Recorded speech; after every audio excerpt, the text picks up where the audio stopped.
बहनों और भाई नमस्ते दोस्तों। आज बात करेंगे हाउस टैक्स की। सबसे पहले तो हमारे मित्र हमारे भाई जीवन इदनानी साहब को मैं बार बार धन्यवाद देता हूं कि आपने कम से कम कचरे का मुद्दा उठाया कि किस तरह से 4 लाख में से सीधे 8 लाख रुपए हो रहे हैं। आप लोगों को जगा रहे हैं, आपको धन्यवाद है कि सीधे 8 लाख रुपए कैसे हो गए। 4 लाख में से 10% 20% बढ़ जाता, ये तो हमारे धन का दुरुपयोग हो रहा है। अब मैं बात आपसे जानना चाहूँगा और आप उस मुद्दे को उठाएं ऐसा मैं कहूँगा, क्योंकि आप 1986 से राजनीतिक में हैं और इस चीज़ की आपको पूरी तरह से जानकारी है। मेरा मुद्दा ये है कि हमारे पास जितनी हाउस टैक्स आती है, लोगों का कहना है कि उसमें से एक बड़ा हिस्सा डकार लिया जाता है। जितनी आती है उसके अलावा एक बड़ा हिस्सा डकार लिया जाता है और उन पैसों को चुनाव में काम लाया जाता है, ऐसा बताया जाता है। दोस्तों, मुझे जो मालूम है मैं वो बता रहा हूं।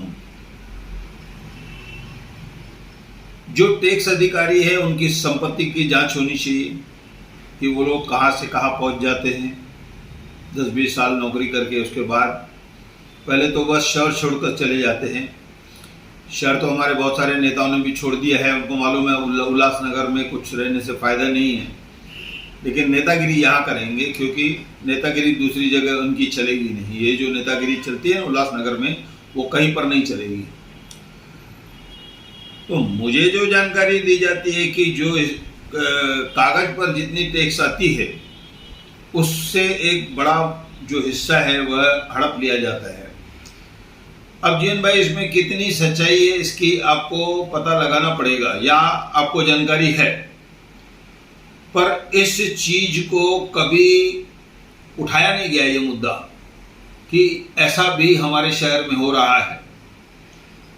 अगर उस टैक्स का पूरा हिस्सा हमारे शहर को मिल जाए तो हमारे शहर का कितना विकास हो जाए। जैसे कि दोनों तरफ रोड बनते हैं तो छोड़ दिए जाते हैं, वह बन जाते हैं उन पैसों में से। लाइट, पानी, दूसरे मुद्दे हमारे पास बहुत सारे हैं जो इससे चल सकते थे, लेकिन उस पैसों को हड़प लिया जाता है।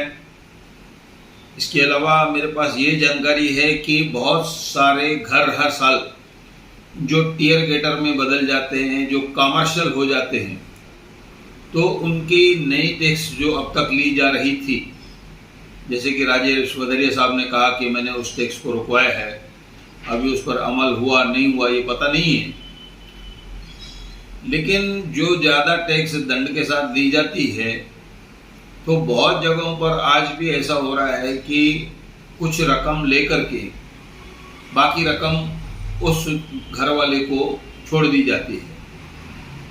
जाहिर है ये भ्रष्टाचार है और कितनी रकम हमारी जा रही है। अब इन सब चीजों को करते करते आखिर विजय मंगलानी जो पानी विभाग में, उसको भी वहां पर भी उन्होंने सुधार दिया। जहां भ्रष्टाचार है उसको रखिए ना, उसको निलंबित क्यों करते हो आप? क्यों निलंबित करते हो? वो तो जन सेवा कर रहा है, वो किसी की बात सुनता नहीं है। ऐसे अधिकारी नहीं चाहिए हमको, चंद्रशेखर जैसे अधिकारी नहीं चाहिए। मैं शहरवासियों को यहाँ पर एक मुद्दा ये बताता हूँ कि जिस दिन चंद्रशेखर जैसा कोई अधिकारी आ गया, इस शहर की काया पलट हो जाएगी। मैं बता देता हूँ, जितना भी भ्रष्टाचार, जितनी भी गड़बड़ियाँ यहाँ हुई है वह सब सुधर जाएगी। आते हैं विजय मंगलानी की बात पर। विजय मंगलानी ने क्या किया था जीवन इदनानी जी?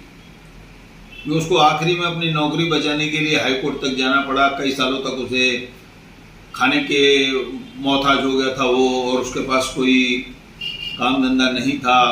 बताया जाता है उसको इसलिए निलंबित कर दिया गया, उसने उस दिन कोई टैक्स पावती नहीं बनाई थी, लेकिन वो कहता है कि मैंने टैक्स पावती बनाई थी। अब इस छोटी सी बात के लिए आप उसको सालों साल तक निलंबित करके रखेंगे, और दूसरे भ्रष्टाचारी हैं, वह फल फूल रहे हैं, वह कमा कर दे रहे हैं, ऐसा लगता है मुझे, इसलिए उनको पाला जाता है।